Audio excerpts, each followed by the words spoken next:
दोस्तों, नए ब्लॉगर से लेकर पुराने ब्लॉगर हर किसी को पिछले 6 महीने में बहुत ही उतार चढ़ाव देखने को मिला। और ऐसा इसलिए हुआ क्योंकि गूगल ने लास्ट ईयर अक्टूबर में एक बहुत ही मेजर अपडेट निकाला था हेल्पफुल कंटेंट के नाम से। और इस साल मार्च के महीने में तो एक बहुत ही तगड़ा कोर अपडेट लेके आया जिससे ऑलमोस्ट सभी लोग परेशान हुए। बहुत सारे लोगों की साइट्स नीचे गई। अगर मैं आपको डेटा वाइज समझाऊं तो मेरी खुद की ऑलमोस्ट 60 से 70% साइट्स को मैसिव हिट हुआ। ट्रैफिक जहां 1 मिलियन था वहां पे कुछ 1000 आके रह गया। ऐसे में बहुत ज़्यादा परेशानी हुई। लेकिन इसी बीच भी बहुत सारे लोग ब्लॉग स्टार्ट करते भी हैं और करना भी चाहिए, क्योंकि ऐसा नहीं है कि ब्लॉगिंग फील्ड खत्म हुआ है। आज भी हम लोग जैसे लोग जो है ब्लॉग ही चला रहे हैं और ब्लॉग से पैसे बना भी रहे हैं। मैंने कुछ वीडियोज में आपको एग्जाम्पल भी शेयर करा था। तो अपडेट्स के बाद ब्लॉगिंग करना एक बहुत ही अच्छा आइडिया है। इसमें कोई बुरी बात नहीं, इसमें कोई दो राय नहीं है कि हाँ ब्लॉगिंग खत्म हो रहा है, क्या हो रहा है। थोड़ा सा तरीका अलग हो गया है, कुछ साइट्स को हिट मिला है, नई साइट्स लोग बना रहे हैं आज भी उसी तरीके से।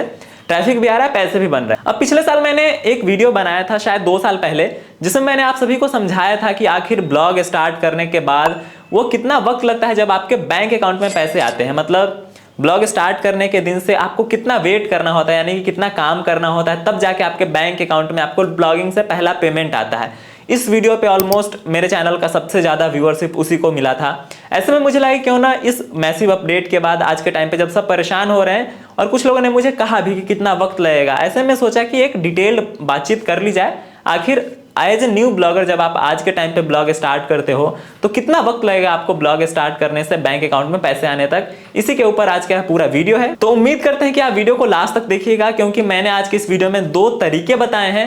एक तरीका थोड़ा सा स्लो है जिसमें आपको बैंक में पैसे आने में टाइम लगेगा, और दूसरा तरीका फास्ट है। दोनों तरीकों को बहुत डिटेल में समझेंगे। तो चलिए वीडियो को स्टार्ट करते हैं। नमस्कार दोस्तों, मैं हूं सच्चिदानंद और आप देख रहे हैं एसएन प्ले। दोस्तों, ब्लॉग चलाना जैसा कि मैंने कह दिया कि बहुत ही कमाल का आइडिया है। आज के टाइम पे भी ब्लॉगिंग चल रही है, अच्छे से मजे से लोग काम कर रहे हैं, पैसे भी बन रहे हैं। अब क्वेश्चन आता है कि आखिर आपको किस तरह से काम करना चाहिए या फिर किस टाइप का ब्लॉग बनाना चाहिए। इसी पे डिपेंड करता है कि आपको पैसे कितने दिनों में आएंगे।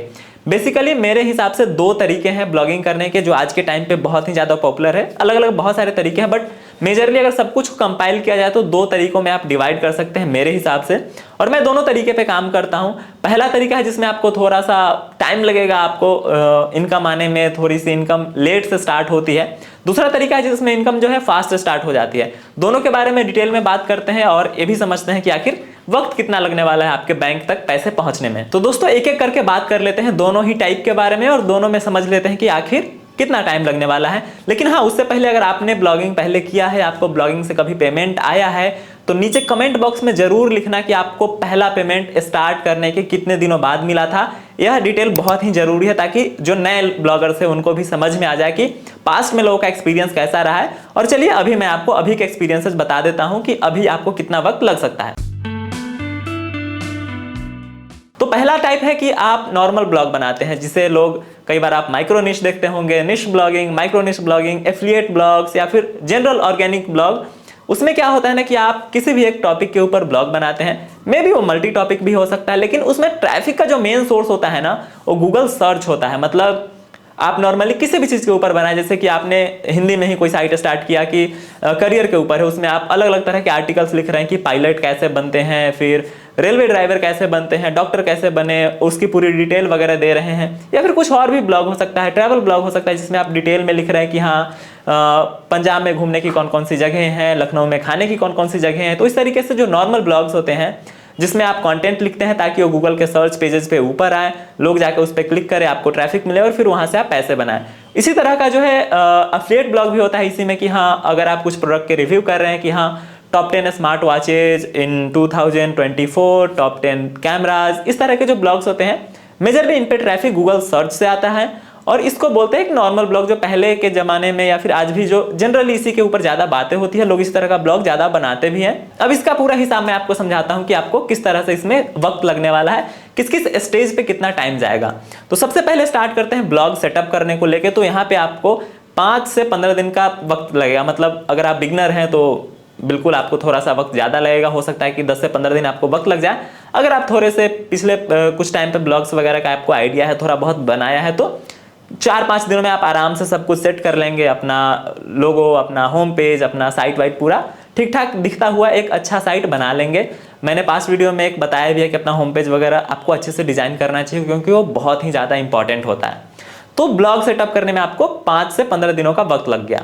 अब बात करते हैं कंटेंट प्लानिंग की। तो कंटेंट यहाँ पे किस तरह से जाता है ये समझिए। यहाँ पे आपको वीक में 3 से 5 कंटेंट डालना होता है। बहुत सारे लोग बहुत ज़्यादा भी कंटेंट डालने लगते हैं, लेकिन ऐसा नहीं है।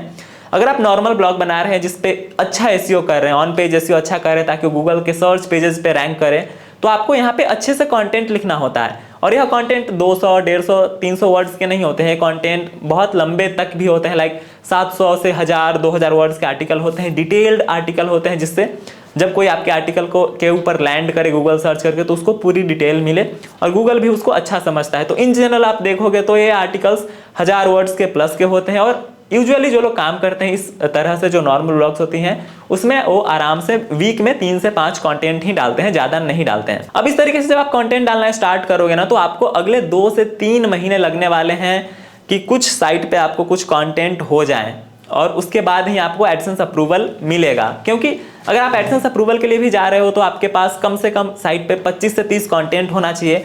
और अगर आप इस तरह से कंटेंट डालोगे, वीक में 3 से 4-5 कंटेंट डालोगे, वीक में आप 5 भी कंटेंट डाल रहे हो, तो हो सकता है कि 2 महीने बाद ही जाके आपके साइट पे उतनी सफिशिएंट अमाउंट ऑफ कंटेंट हो कि आपको एडसेंस का अप्रूवल मिले। एंड लास्ट वीडियो में मैंने आप सभी के साथ डिस्कस भी किया था कि एडसेंस अप्रूवल लेना उतना भी टफ नहीं है जितना लोग प्रचार कर रहे हैं, तो आप उसको भी जाकर चेकआउट कर सकते हैं इस वीडियो को देखने के बाद। तो आपको 2 से 2.5 महीने का वक्त लग गया आपको ब्लॉग सेटअप एंड कुछ अमाउंट ऑफ कंटेंट के साथ एडसेंस अप्रूवल लेने में। लेकिन यहाँ से आपकी इनकम स्टार्ट नहीं होगी, क्योंकि एसईओ जो है एक बहुत ही स्लो प्रोसेस है। स्लो प्रोसेस कहने का मतलब आपका साइट जो है धीरे धीरे ग्रो होगा, बहुत धीरे धीरे ग्रो होगा। आपने कोई भी कंटेंट डाला, हो सकता है कि वो अगले 1 महीने 2 महीने में जाके सर्च कंसोल में आपको उसमें एक बढ़ता हुआ ग्राफ दिखे, आपका सर्च पेजेस पे कहीं ऊपर आता हुआ दिखे। तो यहाँ पे आप मान के चलिए कि अगले 2-3 महीने और आप जब एसईओ के पॉइंट ऑफ व्यू से इस पे काम करना स्टार्ट करेंगे, अपने साइट पे कंटेंट को और अपडेट करेंगे, बेहतर बनाएंगे, उसमें इंटरनली लिंक करना स्टार्ट करेंगे, बाहर जाके बैकलिंक्स बनाना स्टार्ट करेंगे, तो हो सकता है कि अगले 2 से 3 महीने आपको लग जाए कुछ बेसिक अमाउंट ऑफ उस पर ट्रैफिक लेके आने में। मतलब 200, 300, 500 विजिटर्स एक दिन का लाने में आपको कुल मिला के 0 से लेके 4 से 5 महीने लगेंगे। जब आपके साइट पे 100+ कंटेंट होगा, 4-5 महीने का वक्त लगाएंगे, तब जाके आपके साइट पे हो सकता है कि हर दिन का 500+ ट्रैफिक दिन का ऑर्गेनिक गूगल सर्च से आ रहा होगा। तभी जाके आपको एडसेंस में जो है ना थोड़ा बहुत अमाउंट दिखेगा कि हाँ, हर रोज आप $0.50, अगर आरपीएम वगैरह अच्छा है, मतलब एडसेंस में आपको रेट अच्छे मिल रहे हैं, तो $1 का मतलब मिल रहा है, $2 का मिल रहा है, तो हर रोज $0.50, $1, $2 इस तरह से आपकी इनकम स्टार्ट होगी। और जैसा आप सभी जानते हो ना कि गूगल एडसेंस जो है $100 पे ही पेमेंट करता है, तो अगले 2 महीने आपको और लगने वाले हैं, तब जाके आपके बैंक अकाउंट में पहली बार पेमेंट आएगा। तो आप मान के चलिए कि 0 से लेके 6 से 7 महीने का वक्त लग जाएगा आपको पहली बार पेमेंट आने में, और ये वक्त लंबा भी हो सकता है। इसी में बहुत सारे लोग जो है इंटरनेशनल चीज़ों को टारगेट करते हैं, बहुत सारे लोग एफिलिएट मार्केटिंग को भी टारगेट करते हैं कि अमेजॉन के थ्रू एफिलिएट करें। उन सब जगहों को भी आप मिला देना, सब जगह अगर एवरेज भी निकाले तो इस तरह के ब्लॉग पे मिनिमम 6 महीने से 7 महीने का आपको वक्त तो लग ही जाएगा पेमेंट लेने में, अगर आप एज ए बिगनर स्टार्ट कर रहे हो। क्योंकि ये जो इनकम आपकी स्टार्ट होगी ना, कंसिस्टेंट रहने वाली है। आपको बहुत ज़्यादा हर रोज बहुत ज़्यादा काम नहीं करना होता है, थोड़ा थोड़ा काम करके आप अपने साइट को बिल्ड करते हैं। और जो एक बार आपने आर्टिकल लिख दिया वो आपको लंबे टाइम तक उसका फायदा मिलता रहेगा। एक बार अगर आपकी कोई आर्टिकल गूगल के पेजेस में रैंक हो जाती है तो आपको लंबे टाइम तक ट्रैफिक देगा और लंबे टाइम तक उससे आपकी इनकम भी होगी। तो मान के चलिए कि 6-7 महीने बाद अगर आपकी पहली पेमेंट आती है तो उसके कुछ ही महीनों बाद आपकी हर महीने पेमेंट आने लगेगी, जो कि ग्राफ उसका कंसिस्टेंट ऐसे रहेगा। ऐसा नहीं कि बहुत ऊपर जा रहा है फिर नीचे आ रहा है, ऐसा नहीं होगा। कंसिस्टेंसी के साथ आपको इनकम होती रहेगी। अगर ऊपर भी जा रहा है तो स्लो जाएगा, नीचे भी आएगा तो स्लो नीचे आएगा। तो ये तो पहला टाइप हो गया कि हाँ, ऑर्गेनिक बेस्ड ब्लॉग्स, जिसपे आप माइक्रो निश कहिए, निश ब्लॉगिंग कहिए, एफिलिएट मार्केटिंग कहिए, इंटरनेशनल ब्लॉग्स कहिए, ये सब होता है। दूसरा जो तरीका है काम करने का, उसमें बहुत क्विक सक्सेस मिलता है, लेकिन हाँ उसके साथ अपने अपने चैलेंजेस भी है, उसको डिस्कस करते हैं। तो दूसरा जो तरीका है वो है वायरल ब्लॉग्स का, जिसके ऊपर मैं पर्सनली बहुत ज़्यादा काम करता हूँ और मैंने पास्ट में वायरल ब्लॉग्स को लेकर बहुत सारी वीडियोस डाली हुई हैं मेरे चैनल पे, उसको क्लियरफाई करने के लिए, उसको समझाते हुए। अब यहाँ पे समझिए कि यहाँ पे आपको कितने जल्दी पेमेंट मिलने की संभावना है। तो वायरल ब्लॉग के पहले मैंने इसके थोड़े सी बेसिक समझा देता हूँ। यहाँ भी जब आप ब्लॉग सेटअप करोगे 5 से 10 दिनों में आप आराम से ब्लॉग सेटअप कर सकते हैं। अब समझिए कंटेंट यहाँ पे मेजर रोल प्ले करता है। ऐसा नहीं है कि यहाँ पे आप वीक में 2-3 कंटेंट डालोगे और आपका काम हो गया, नहीं। यहाँ पे आपको हर रोज कम से कम 5+ कंटेंट देना होता है। हर रोज 5 से ज्यादा आर्टिकल्स आपको पब्लिश करना होगा।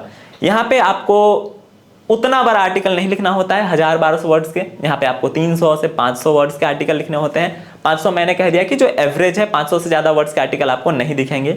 अगर मैं आपको ईजी लैंग्वेज में समझाऊं कि वायरल ब्लॉग्स क्या है, तो आप समझ लीजिए कोई एक न्यूज़ साइट है। न्यूज़ साइट तो एग्जैक्टली नहीं है, क्योंकि आप वायरल ब्लॉग किसी भी टॉपिक में बना सकते हो। जैसे मैंने ट्रैवल का एग्जाम्पल दिया था, उसका भी वायरल ब्लॉग्स बना सकते हो। पहले वाले एग्जाम्पल में मैंने क्या समझाया था कि आप लिखोगे कि top places to visit in Punjab, top places to visit in New York. और अगर वायरल ब्लॉग है तो आप वहाँ पे ऑडियंस के नस को पकड़ने की कोशिश करते हैं और वहाँ पे आपका हेडलाइन जो है अलग हो जाता है। यहाँ पे आप लिखते हो कि don't miss this 5 places if you are visiting Punjab, मतलब अगर आप पंजाब जा रहे हैं तो इन 5 जगह को भूल से भी ना छोड़ें। तो ये एक ऐसा कि हाँ, ऑडियंस को खींचने की कोशिश होती है। ऐसा इसलिए होता है ना, क्योंकि यहाँ पे ट्रैफिक लाने का सोर्स अलग होता है। ये आर्टिकल्स आपके गूगल में रैंक नहीं करते हैं। यहाँ पे ट्रैफिक आता है 2 जगहों से, पहला है सोशल मीडिया, दूसरा है गूगल डिस्कवर। अगर आपको गूगल डिस्कवर नहीं पता है तो गूगल क्रोम में जब भी आप कोई क्लिक करते हो तो नीचे बहुत सारे आर्टिकल्स आते हैं। वहाँ पे जब आपका आर्टिकल जाता है तो उसको कहते हैं गूगल डिस्कवर से ट्रैफिक आना। और बिलीव मी, गूगल डिस्कवर से आज के टाइम पे लाखों मिलियंस ऑफ ट्रैफिक हर रोज लोग लेते हैं। तो आपको क्या करना होगा ना यहाँ पे कि हर रोज 5+ कंटेंट डालना होगा। हर कंटेंट की जो लेंथ है, वर्ड काउंट है, वो 500 वर्ड्स के आसपास होंगी। तो आपको कई बार हो सकता है कि आप अकेले इस चीज़ को स्टार्ट भी ना कर पाएं। और यहाँ भी जब आप आराम से 15 से 20 दिन काम कर लेंगे तो एडसेंस के लिए अप्लाई कर सकते हैं, क्योंकि 15 से 20 दिनों में ही आपके साइट पे आराम से 50 से 100 कंटेंट के बीच में आर्टिकल्स हो जाएंगे। तो यहाँ पे आपको 15 से 20 दिनों में ही एडसेंस का अप्रूवल मिल जाएगा। अब चैलेंज आता है ट्रैफिक लेके आना। तो ट्रैफिक लाने के लिए मैंने जैसा बताया 2 चैनल्स है, पहला है गूगल डिस्कवर, दूसरा है सोशल मीडिया। आपको ज्यादा ध्यान इस वक्त गूगल डिस्कवर के ऊपर देना है। अब गूगल डिस्कवर पे आपको साइट लेके आने के लिए आपको बनाने होंगे अपने पास एक ऑडियंस का बेस। वो आपके पास स्टार्टिंग में नहीं होगा। ऐसे में आप स्टार्ट कर सकते हो वेब स्टोरी के साथ, क्योंकि वेब स्टोरी किसी की भी चली जाती है। तो आप जब कंटेंट बना रहे हो तो उसके साथ साथ अपने साइट पे वेब स्टोरी भी डालें। उससे क्या होगा कि आपको इनिशियली थोड़ा बहुत ट्रैफिक मिलेगा। आप वेब स्टोरी के थ्रू अपने आर्टिकल को तो प्रमोट करोगे, साथ ही आप ट्राई करना कि या तो आप अपने व्हाट्सएप चैनल्स को वहाँ पे प्रमोट करो, या फिर आप अपना व्हाट्सएप ग्रुप भी वहाँ से बिल्ड करो वेब स्टोरी से ही। वेब स्टोरी में ही एक स्लाइड आप लगाना कि आप मेरे व्हाट्सएप ग्रुप को ज्वाइन कीजिए। ऐसा करके आप अपना व्हाट्सएप चैनल या फिर ग्रुप बिल्ड कर सकते हो, जो कि आपके आर्टिकल को डिस्कवर में भेजने में काफ़ी ज़्यादा हेल्प करता है। दूसरा तरीका है कि आप फेसबुक पेज बनाइए, वहाँ पे कुछ इनिशियली फॉलोअर्स लेके आइए। आप पेड भी कर सकते हैं और वहाँ से ट्रैफिक लेके आइए। तो यहाँ पे आपको ट्रैफिक लेते लेते अगले 1 से 2 महीने में आपको मेजर ट्रैफिक दिख जाएगा। मतलब ब्लॉग स्टार्ट करने के 2 महीने के भीतर ही आपको गूगल डिस्कवर में अगर आपकी साइट जाती है तो लाखों में ट्रैफिक दिख जाएगा। पहले वाले जैसे नहीं है कि आपका ग्राफ एकदम स्लो ऊपर जाएगा। यहाँ पे एकदम मैसिव जंप होता है। मतलब अगर आपने ब्लॉग स्टार्ट किया, थोड़ा बहुत काम किया, अगर डिस्कवर में चली गई तो हो सकता है कि आज आपका ट्रैफिक 500 है, अगले दिन 1 लाख हो। ये पॉसिबल है गूगल डिस्कवर में। नॉर्मल ब्लॉग में ऐसा जादू नहीं होता है, लेकिन यहाँ पे पॉसिबल है। ऐसे में अगर आप यहाँ पे ठीक ठाक काम करें, सब कुछ ठीक ठाक रहा, तो 3 से 4 महीने में ही आपका जो एडसेंस वगैरह है वहाँ पे $100 लोड हो जाएगा और 4-5 महीने के अंदर ही आपके अकाउंट में पहली बार पेमेंट आ जाएगा। ये दोनों मैंने आपको पर्सपेक्टिव दे दिया कि अगर आप नॉर्मल ब्लॉग चलाते हो तो आपको 7-8 महीने का वक्त लगेगा पेमेंट आने में। अगर आप वायरल ब्लॉग चलाते हो, चाहे वो फेसबुक के थ्रू हो, चाहे वो किसी दूसरे सोशल मीडिया के थ्रू हो, या फिर डिस्कवर को टारगेट करके हो, यहाँ पे 3 से 4 महीने में ही आपकी इनकम स्टार्ट हो जाएगी और विदिन 6 मंथ्स आपको पेमेंट मिल जाएगा होपफुली, अगर सब कुछ ठीक रहा तो। लेकिन एक बड़ा कैच ये है ना कि जो नॉर्मल ब्लॉग है वो कंसिस्टेंट चलता है, चाहे स्लो ग्रोथ क्यों ना हो, धीरे धीरे ऊपर जाता है और धीरे धीरे ही नीचे आता है। डिस्कवर के साथ ऐसी बात नहीं है, क्योंकि जब आप वायरल ब्लॉग चलाओगे ना तो किसी दिन आपका ट्रैफिक 1 लाख रहेगा, इनकम होगी $50। अगले दिन आपका ट्रैफिक रहेगा 2000, इनकम होगा $1। तो हो सकता है कि डिस्कवर वाले में आपको बहुत फ्लक्चुएशन देखने को मिले ऊपर नीचे। नॉर्मल ब्लॉग की अपनी एक कहानी है, वायरल ब्लॉग की अपनी कहानी है। नॉर्मल ब्लॉग आप अकेले शांति से चला सकते हो। डिस्कवर वाले के लिए आपको हर रोज 5-6 आर्टिकल करना होगा, उसके बाद आपको टीम भी बिठानी पड़ सकती है। साथ ही डिस्कवर में ऐसा होगा कि जब तक आप काम करोगे तभी आपको पेमेंट मिलेगा। आज के लिखे हुए आर्टिकल आपके 10 दिन बाद, 20 दिन बाद डिस्कवर में नहीं जाएंगे। जब आप लिखते हो अगले 1-2 दिन उससे ट्रैफिक आता है, बात खत्म। तो दोनों ब्लॉग के अपने प्लस माइनसेस हैं। आप अपने हिसाब से देख लीजिए आपको किस तरह का ब्लॉग स्टार्ट करना है। और हाँ, कमेंट में तो आपको जरूर से बताना है कि अगर आप ब्लॉग स्टार्ट करने वाले हो, मेरी इस वीडियो को देखने के बाद आपको कुछ समझ में आया है तो कमेंट में बताइए किस तरह का ब्लॉग आप स्टार्ट करने की सोच रहे हैं। और हाँ, जिनको पहली बार पेमेंट आया है, आ चुका है, वो जरूर बताएं कि उनको कितने वक्त के बाद पेमेंट आया था। उम्मीद करते हैं कि आपको ये वीडियो पसंद आया होगा। साथ ही आप मेरे से अगर कनेक्ट करना चाहे तो नीचे मेरा इंस्टाग्राम हैंडल आपको दिख रहा होगा, वहाँ कनेक्ट कर सकते हैं। कुछ क्वेश्चन है वो पूछ सकते हैं।